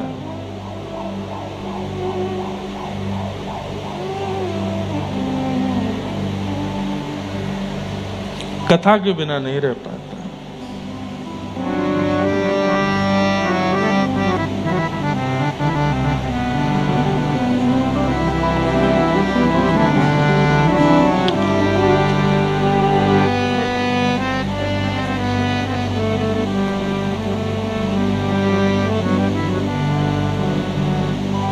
ऐसे ठाकुर जी के मधुर गुण हैं, मधुर कथा है, मधुर भाव है, उनको सुनने में रुचि रखते हैं। वो भक्त जिनसे ठाकुर जी बहुत प्रेम करते हैं, ठाकुर जी अनंत प्रेम प्रदान करते हैं। इस प्रकार यहाँ ये बात भाव बताई गई।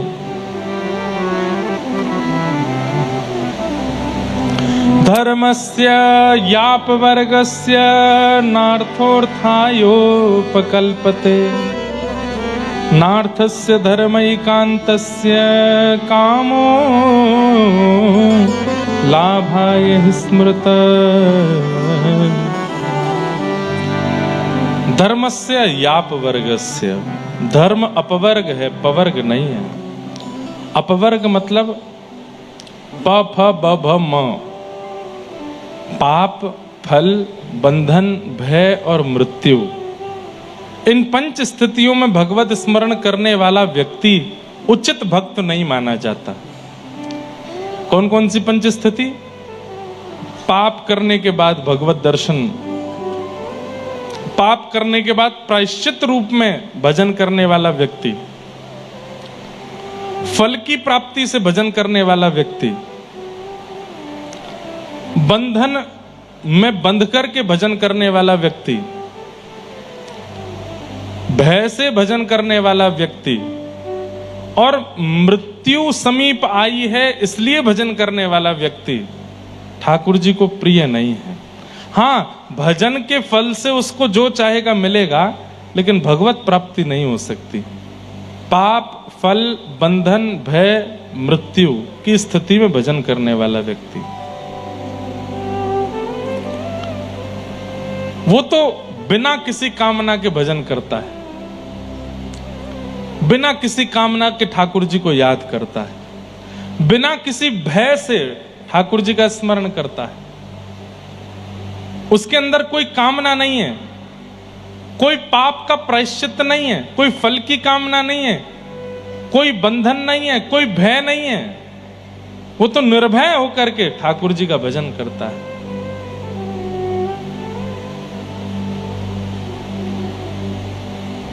मैं तो गोविंद रा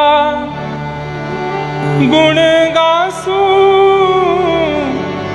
राणा जी रूठे तो मने काय करसी। मीराबाई गा रही, आहा, बहुत सुंदर पद लगता है मुझे।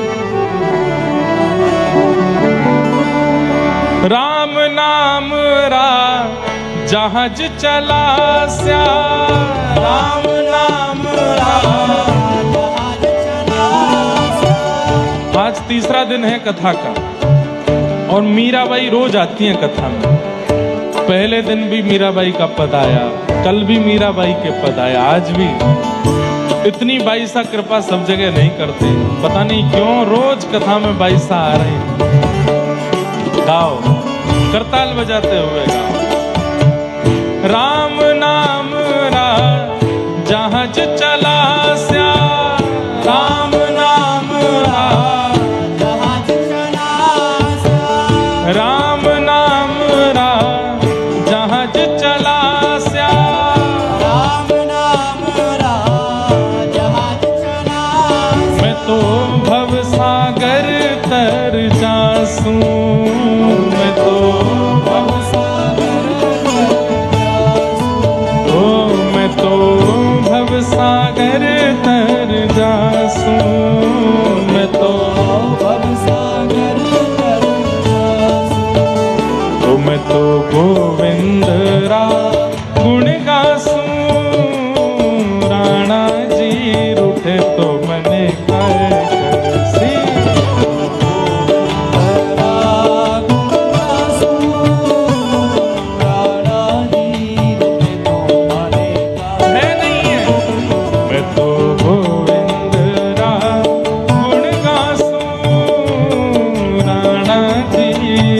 तो मने काय करसी।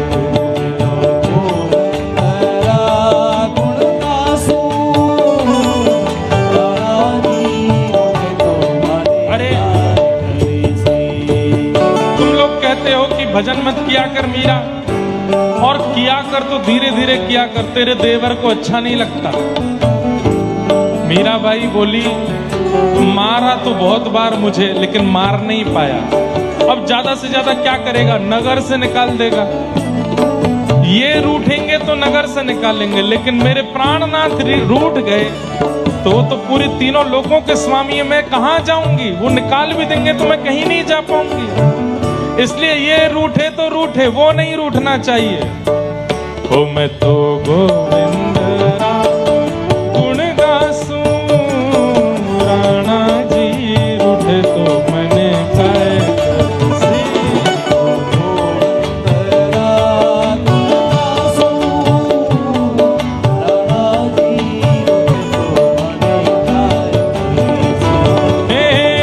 चरणामृत नेम हमारा,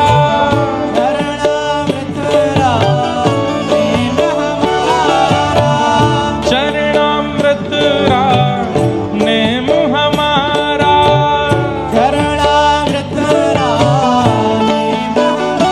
मैं तो नित उठ दर्शन पासूं, मैं तो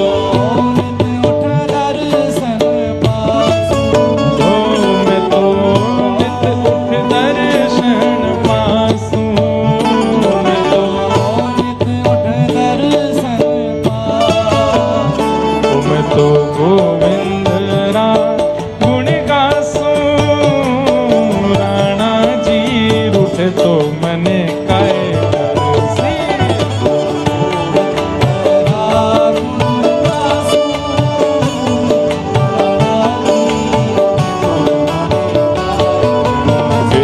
मैं तो गोविंद गुण गासूं, राणा जी रूठे तो मने काय करसी।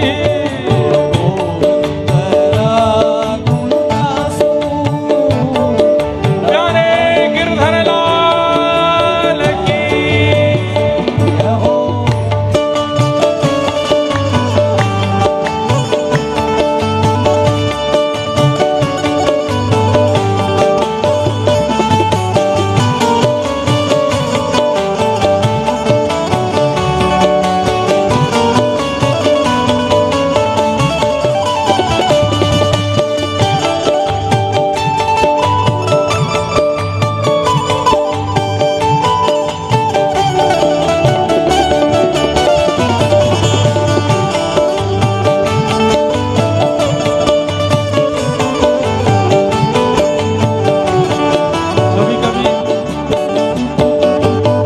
श्रोताओं को देख के मुझे लगता है कि मैं कथा वक्ता हूं, मुझे अधिकार नहीं बीच में नीचे आने का, नहीं तो मैं नीचे आके बताऊं कि नृत्य कैसे किया जाता है।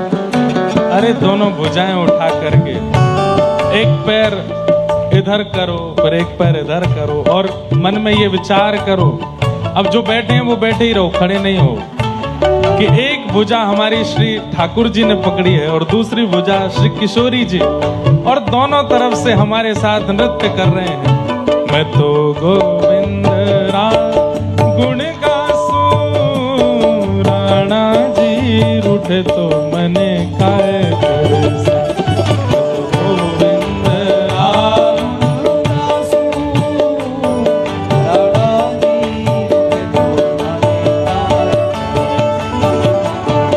हरि मंदिर मां नृत्य करास्या, हरि मंदिर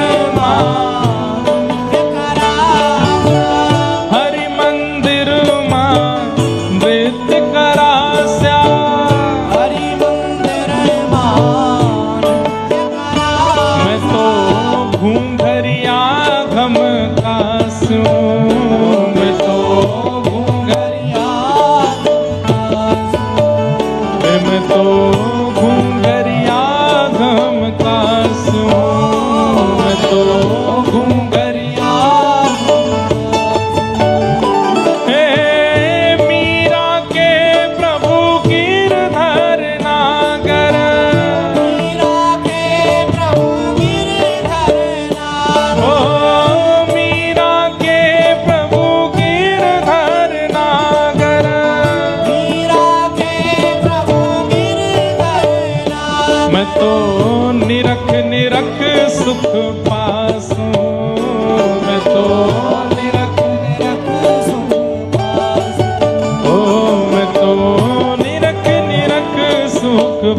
गोविंद गुण गासो राणा जी रूठ तो मन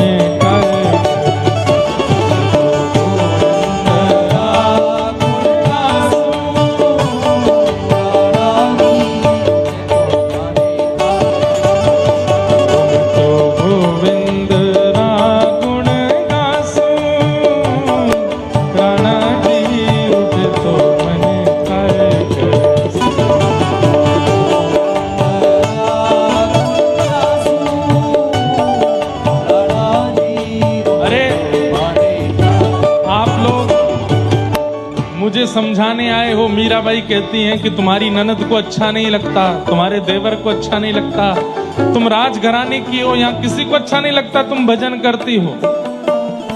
बोले मैं भजन नहीं करूंगी, उससे इनको अच्छा लगेगा, लेकिन मेरे श्याम सुंदर वो मेरे भगवान नहीं है, मेरे परमात्मा नहीं है, मेरे प्राण हैं। प्राण हमारा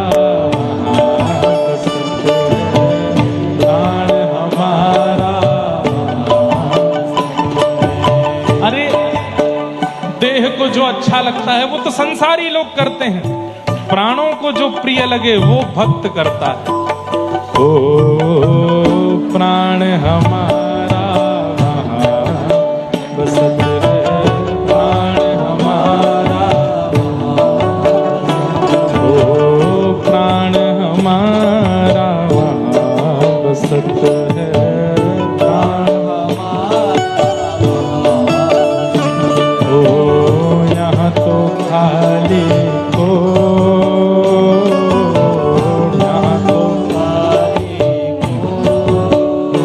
ओ मात पिता परिवार सोई है, मात पिता परिवार सोई है, मात पिता परिवार सोई है, मात पिता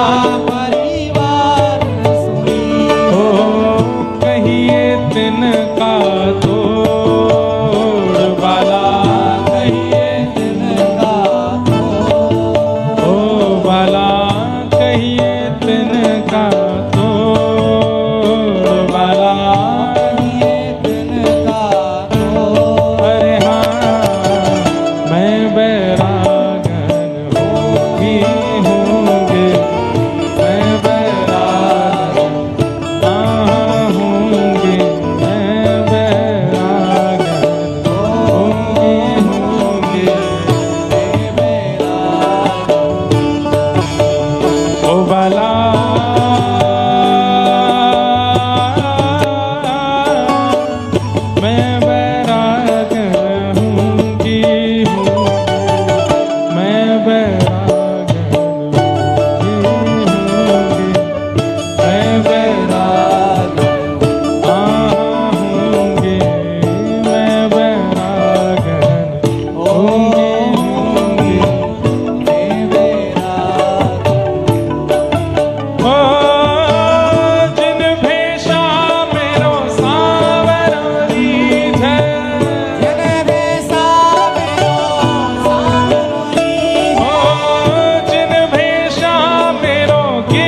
रूठे तो मने काय कर से मैं तो गोविंद तेरा गुण गासूं, राणा जी तुम्हारे काय कैसे। ओ राणा जी रूठे तो मने काय कर से राणा जी रूठे तो मने काय कैसे। हे राणा जी रूठे तो मने